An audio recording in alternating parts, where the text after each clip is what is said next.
Where does the name for Parc-llyn come from?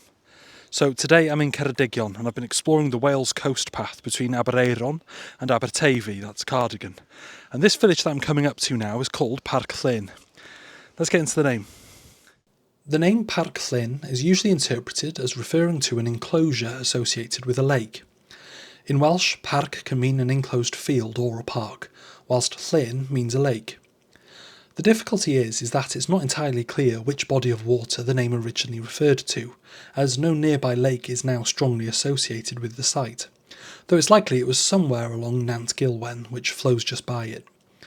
For that reason, the meaning remains somewhat uncertain, although the general sense of enclosed land by water is widely accepted. Historical forms such as Parc-llyn are recorded in sources as far back as the 1700s, suggesting the name has remained relatively stable over time.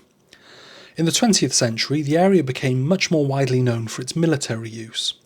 RAF Aberporth was established in 1937 on land here, formerly part of Pennar Isaf Farm.